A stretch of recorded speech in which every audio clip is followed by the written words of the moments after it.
안녕하십니까 수강생 여러분. 이 시간은 3주차 제1교시 사회문제와 윤리, 지난 시간에 이어서 여러분 네이버의 홍순원 인문학연구소 블로그에 있는 그 교재 내용을 중심으로 해서 여러분께 설명을 드리겠습니다. 이제 오늘 이 시간에는 지난 시간에 이어서 이 타락이라고 하는 것, 타락. 이 시간은 사회 문제와 윤리. 그 윤리는 일반적인 윤리가 아니라 기독교 윤리죠. 기독교 윤리.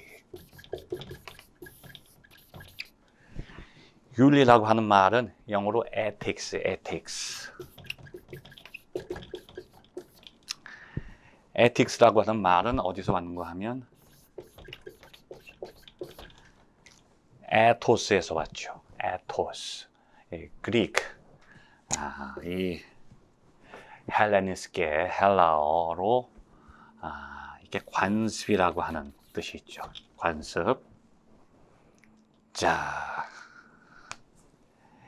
이 관습이라고 하는 말의 또 어원은 익숙하다는 거예요. 근데 익숙하다는 말은 또 어디서 왔느냐? 살다. 근데 과거 분사로 하면 살아봤다. 살아봤다. 독일 말로 wohnen. 살다. wohnen의 과거 분사가 gewohnt 하면 살아봤다. 그 말이 형용사가 되면 익숙한. 근데 이게 명사가 돼서 gewohnheit가 되면 살아봤다, 관습이 돼요. 자, 여러분 영어 말에 그런 게 있죠. 영어로 feel at home. 집에 있는 것처럼 느끼세요. 이게 뭐냐면 편안하게 하세요. 이 집이라고 하는 것은 편안한 거예요. 왜 편하냐? 내가 거기서 살아봤기 때문에 편안한 거예요. 그런 말이 있죠. 요즘 말로 집 떠나면 X고생. 집 떠나면 X고생이란 말은 내가 계속 살고 있는 곳이 가장 편안하고, 왜 편안한가 보니까 나에게 익숙한 거예요. 그래서 나에게 익숙한 것이 편해지기 때문에 그 익숙한 것을 사람은 반복적으로 계속 나타내려고 하죠. 그럼 어떻게 되느냐? 이게 습관이 되는 거예요. 개인적으로는 습관이 되고 공동체 안으로 다 퍼져나가면 그게 관습이 되는 거죠. 그래서 윤리라고 하는 건 뭐냐 하면 특정한 시간과 공간 안에서 대다수의 사람들이 익숙하게 여기는 관습과 같다는 거죠. 그래서 이 시간 우리가 배우는 내용이 사회 문제와 윤리다. 그러면 사회 문제들에 대해서 특정한 시간과 공간 안에서 대다수의 사람들이 해결하는 그 방향을 우리가 탐구해 나가는 거죠. 그런데 그냥 대다수의 사람들이 아니라 대다수의 기독교인들, 기독교가 바라보는 기독교적인 관점에서 윤리를 탐구해 나가는 거죠. 자, 그래서 이 시간 타락이라고 하는 거, 이게 이제 그냥 성서에서는 죄를 졌다 그런 뜻이 될 수 있지만, 이 타락이라고 하는 말이 기독교적인 관점, 더 나가서 기독교 윤리적인 관점에서 보면 그냥 죄를 졌다, 하나님 앞에 범죄했다 그런 뜻이 아닙니다. 타락은 그냥 성서 내용을 볼 때는 하나님 앞에 범죄했다는 뜻인데, 윤리적인 관점에서는 그게 그냥 단순히 그런 뜻이 아니고 하나님과 인간과의 관계가 깨지는 거예요. 그래서 지난 시간에 타락을 그렇게 공부했죠. 이제 지난 시간에 공부한 대로 하나님과 인간과의 관계가 깨어져 나가는 것이 타락, 관계가 깨지는 거예요. 관계가 시작되는 것은 창조, 관계가 깨어지는 것은 타락. 그렇다면 관계가 회복되는 것이 구원. 그렇죠. 구원이 내가 거듭났다. 내가 죄에서부터 벗어났다. 하나님 나라 간다. 그런 뜻도 구원이지만 깨어진 하나님의 관계가 나와의 관계가 회복되는 것을 기독교윤리적인 관점에서는 구원이라고 그러죠. 자, 이제 타락을 통해서 하나님과의 관계가 깨어졌을 때 그 깨어진 관계를 인간이 회복할 수가 없어요. 왜냐하면 이미 하나님을 떠났어요. 근데 하나님께 돌아가는 길은 단절된 거죠. 왜냐하면 천사가 화영검으로 이제 생명나무를 지켜요. 인간의 힘으로 에덴 동산으로 들어갈 수가 없어요. 이미 쫓겨난 거예요. 유일한 가능성은 하나님이 다시 그들을 불러들이는 거죠. 그래서 이제 타락 이후의 성서의 모든 내용들은 과연 하나님이 어떻게 관계를 깨버린 인간을 하나님에게로 다시 인도하시는가? 이러한 내용이 창세기 이후에 이어지는, 타락 이후에 이어지는 계시록까지의 모든 내용이라고 볼 수 있습니다. 그래서 오늘 이 시간에는 세 번째 주제인 율법. 아마 지난주에도 율법에 대해서 좀 내용을 공부한 것 같아요. 여러분 기억나시죠? 율법이라고 하는 것은 계명이죠. 계명인데 어떤 계명이냐? 관계의 조건이에요. 관계가 깨어졌을 때 관계를 회복시키고 유지시키는 조건이 계명이고, 그 계명을 다른 말로 율법이라고 하죠. 그리고 그 율법 가운데 대표적인 것을 십계명이라고 그러고, 기억나시죠? 십계명. 그리고 그 십계명은 10개가 아니라 그 가운데 3개, 1, 2, 3, 5, 6, 7, 8, 9, 10 크게 3가지 분야로 나누어지는데 1, 2, 3, 5, 6, 7 그 가운데 가장 중요한 계명이 4계명, 네 번째 안식일이라고 그랬죠. 안식일은 깨어진 모든 관계, 하나님과 인간의 관계, 인간과 인간의 관계, 인간과 세상의 관계, 그 3가지 관계, 하나님과 인간, 인간과 인간, 인간과 세상, 이 3가지 관계가 회복되는 것, 그게 안식일이에요. 안식일날 주님 앞에 나와서 나와 하나님과의 관계가 회복되고, 나와 이웃과의 관계가 회복되고, 나와 세상과의 관계가 회복되는 것, 이것이 바로 안식일의 핵심적인 거죠. 그래서 모든 계명이 안식일로 모인다.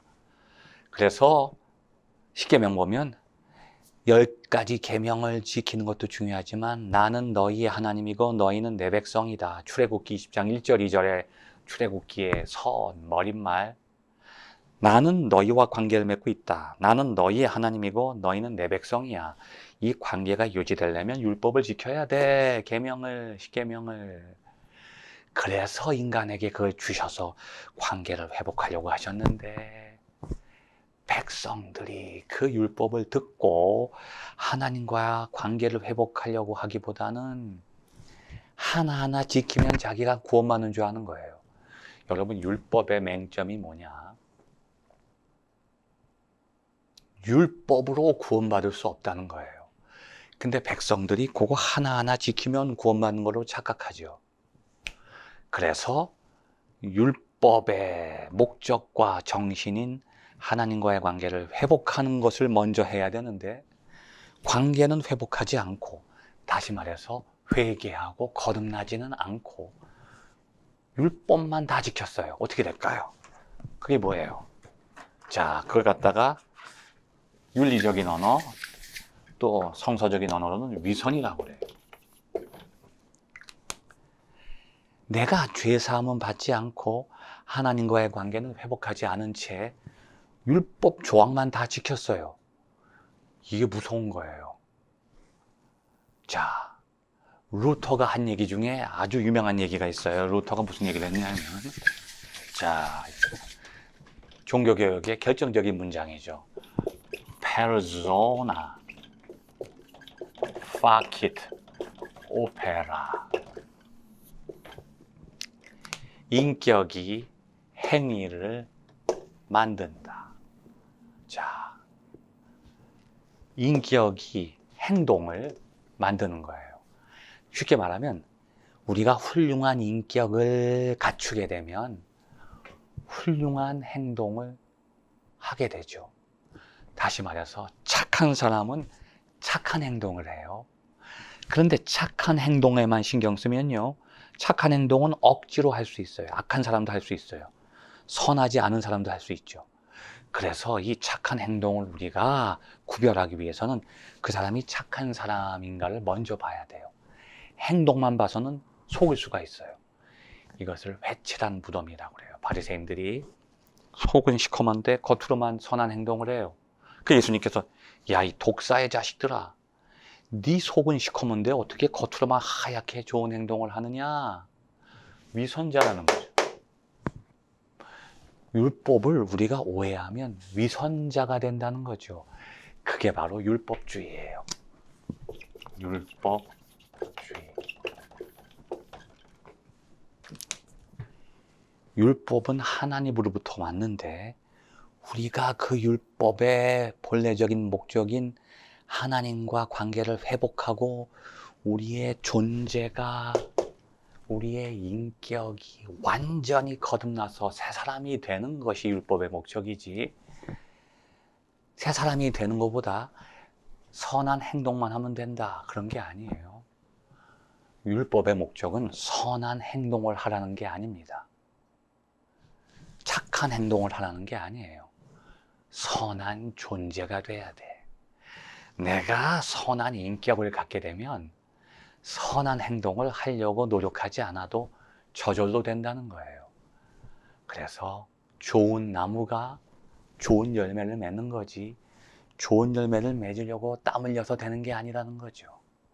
그래서 율법은 하나님으로부터 왔지만 율법주의는 악마적인 거예요. 그런데 백성들이 하나님이 율법을 주신 것을 무슨 뜻인지 깨닫지 못하고 율법주의에 빠져버려요. 그래서 하나님께서는 얘들아, 나와 관계를 회복하자. 깨어진 관계를 회복시키기 위해서 우리에게 주신 첫 번째 하나님의 선물이 뭐냐? 율법인데 그 율법을 받아서 하나님과의 관계를 회복하는 게 아니라 율법주의에 빠져버린 거예요. 자, 도둑질하지 말라? 도둑질하지 않기만 하면 되는. 그러니까 이게 내가 도둑질 안 하면 구원받는구나. 아니에요. 네가 도둑놈이란 말이에요. 우리 마음속에 탐심이 있기 때문에 도둑질을 하는 건데 도둑질을 안 하기 전에 탐심을 먼저 없애라는 거예요. 이게 아주 중요한 거죠. 우리가 먼저 선한 존재가 돼야 된다는 거죠. 그래서 예수님께서도 너희들이 마음에 음욕을 품은 자마다 이미 간음하였느니라. 행동을 우리가 하고 안 하고 하는 게 아니라 우리 마음에서부터 벌써 변화가 일어나야 된다고 하는 겁니다. 그래서 율법이라고 하는 것은 우리로 하여금 선한 행동을 지시하기 전에 우리를 먼저 선한 존재가 되게 인도하는 하나님의 인도하심이죠. 그런데 백성들이 그 율법을 받아가지고 하나님한테 회개하고 선한 존재를 회복하려고 하지 않고 율법주의에 빠져요. 그래서 그 율법의 본래적인 의미가 상실된 거예요. 도둑질하지 마라. 그럼 내가 탐심을 버려야 되는데 도둑질하지 않는 것으로 끝나요. 그러니까 죄만 안 지으면 천국 간다고 생각하는 거죠. 여러분, 죄 안 지어서 천국 가는 게 아니에요. 하나님을 경험하고 그분과 관계를 회복해야 천국 가는 거예요. 그래서 야고보서 3장 16절 보면 그런 말씀이 있어요. 선인 줄 알고도 행치 않는 것이 죄니라. 악을 행하는 게 죄가 아니라 우리가 선한 존재가 되어서 선을 행하지 않고서는 우리는 죄인이 될 수밖에 없다는 거죠. 악한 것이 죄인이 아니라 선하지 못한 것, 내가 선을 회복하지 못하는 것이 죄라고 하는 거. 자, 그래서 결국 그 율법이 무너지기 시작해요. 아니죠. 율법주의가 무너지죠. 인간이 만든 거예요. 여러분, 그렇다고 이 홍 교수가 율법을 거부하는 게 아닙니다. 신약성서에도 보면 사도 바울이 율법이 참 중요하다. 율법으로 구원받는 것은 아니지만 율법 없이도 구원받지 못한다. 율법으로 구원받는 거 아니지만 율법 없이도 구원받지 못한다. 이거 뭐냐 하면 율법주의도 잘못됐지만 에이, 그거 율법 갖고 안 돼. 율법 필요 없어. 율법 지켜봤자 그거 지옥 가. 율법을 무시해도 안 된다는 거죠. 율법만 가지고도 안 되지만 율법을 버려도 안 된다는 거예요. 뭐냐? 우리가 거듭나서 선한 존재가 되면 선한 행동으로 그것을 나타내야 된다는 거예요.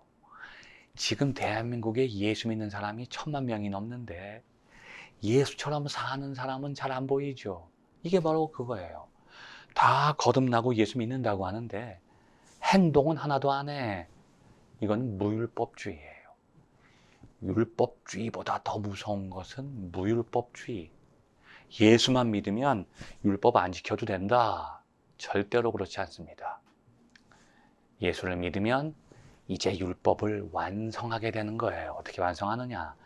과거에는 억지로 지켰는데 지금은 충만한 은혜 가운데 내가 하나님을 너무도 사랑하는 마음을 가지고 지키게 돼요.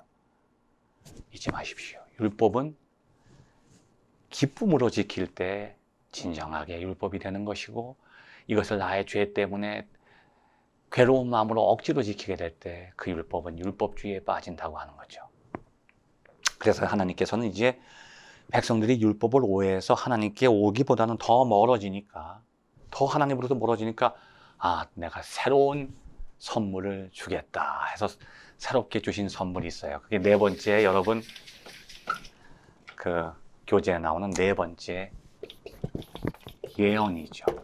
예언.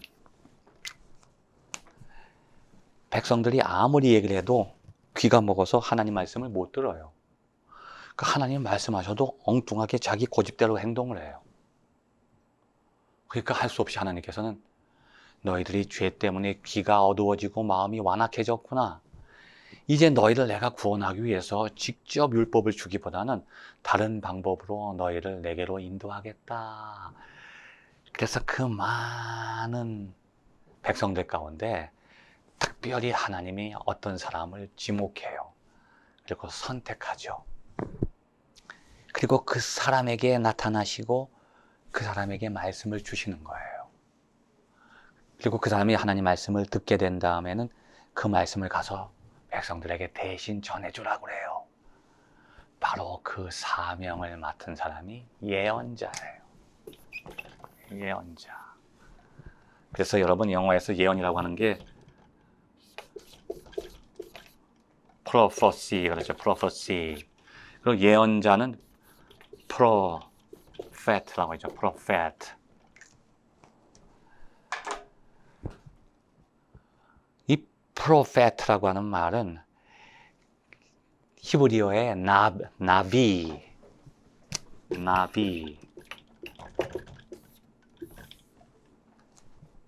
이 나비라고 하는 말, 그전에는 로에, 보제, 이건 이제 선견자란 말이에요. 선견자하고 달라요. 선지자, 선견자하고 예언자는 달라요. 나비라고 하는 게 예언자인데 히브리 말인데 이거는 이제 부르심을 받은 자, 하나님이 불렀다는 거예요.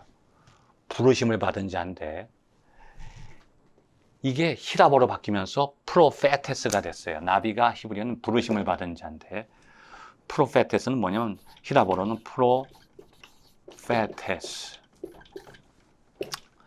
프로는 뭐냐면 대신해서, 페테스 말하는 사람. 그래서 지금 우리가 알고 있는 예언자라고 하는 말은 예언이란 말이 우리가 생각하는 미래를 미리 이야기하는 게 아니에요. 미래를 예시하는 게 아니라 미리 예자가 아니에요. 여기서는 예언은 대신한단 말이에요. 대언자. 프로페테스는 대신해서 말하는 사람. 히브리어의 뜻과 조금 달라졌죠. 대신해서 말을 해요. 누굴 대신해서? 하나님을 대신해서 말하는 사람이죠. 누구의 말을? 나의 말이 아니라 하나님의 말을 대신해서 말해요. 그래서 하나님께서는 백성들이 귀가 어두워서 하나님 말씀을 듣질 못해요. 인간이 타락하기 전에는 하나님의 음성을 듣고 하나님께 말할 수 있는, 하나님과 교통하고 대화하는 그러한 존재를 만드셨는데, 타락을 하게 되니까 하나님 말씀이 안 들려. 그래서 하나님께서는 하나님의 말씀을 들을 수 있는 사람을 백성들에게 보내죠. 그래서 하나님의 메시지를 대신 전하게 해요. 그런데 참 놀라워요. 하나님의 말씀은 인간이 그 말씀을 가장 잘 들을 수 있을 때 주어지는 것이 아니고 가장 귀가 닫혔을 때 주어진다고 하는 게 참 아이러니컬하죠. 자, 여러분, 구약성서 보면 여러 세기에 거쳐서 예언자들이 활동을 해요. 그런데 가장 예언 활동이 활발했던 시기가 언제일까요? 기원전 언제일까요? 자, BC 8세기예요. BC 8세기. 자, 이제 여러분 구약성서 신학 시간에, 구약학 시간에 배울 겁니다. 이스라엘 역사 배우면 이스라엘 역사가 가장 번성했던 시기가 언제인지 보면 기원전 19, 8 올라가면서 꼭대기까지 와서 정점까지 가요. BC 8세기. BC 8세기가 가장 이스라엘이 국가적으로 정치 경제적으로 안정되고 번성했던 시기죠. 가장 행복했던 시기예요. 자, BC 8세기. 여기 꼭대기에 있던 거죠. 근데 그때가 예언운동이 가장 활발해요. 예언자들이 가장 많이 활동했죠. 그런데 예언의 내용을 가만히 보니까 하나님이 말씀을 전하시는데 무슨 말씀을 전하시냐면, 얘들아, 참 너희들은 복이 많다. 내가 복을 주겠다. 지금은 축복이다. 지금은 가장 행복한 시간이다. 내가 너희와 함께한다. 그런 말씀을 주시는 게 아니에요. 너희들 죄를 졌어. 빨리 회개해.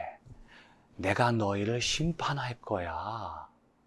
근데 여러분, 가장 우리가 마음이 괴롭고 슬프고 절망 가운데 있을 때 심판이 우리에게 전달될 때면, 하나님의 음성이 오면, 아, 하나님 잘못했습니다.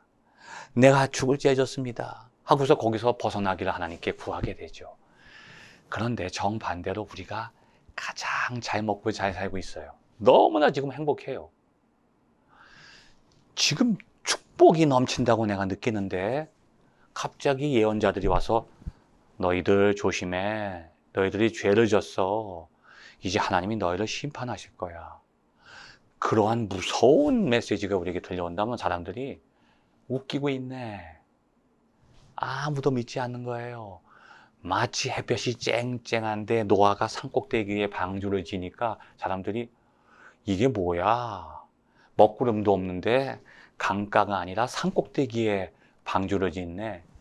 정반대라는 거죠. 하나님의 말씀과 현실이 정반대. 그래서 예언자들을 쫓아내고 죽이고 예언을 받아들이지 않아요. 하나님이 심판하신다고 하는데 그 앞에서 회개하지 않는 거예요.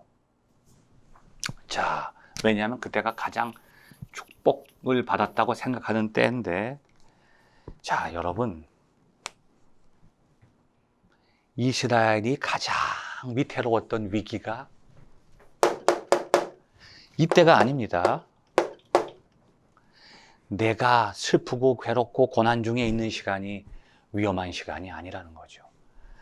가장 행복하고 편안했던 시간이 가장 위험할 수 있다는 거죠. 왜냐하면 인간은 바로 그때 하나님을 버린다는 거야. 그래서 백성들이 이 시기에 하나님을 떠나고 예배를 게을리하면서 물질적인 풍요 속에 빠져서 살았단 말이에요. 그것을 하나님이 보실 때 가장 위험하게 보시는 거예요. 그래서 예언자를 보내시는 거죠. 그래서 이스라엘 역사에 있어서 이 예언이라고 하는 거 굉장히 중요한 의미를 가지고 있는 겁니다. 자, 이런 내용을 가지고 우리 두 번째 시간의 예언에 대해서 계속해서 공부하기로 하겠습니다.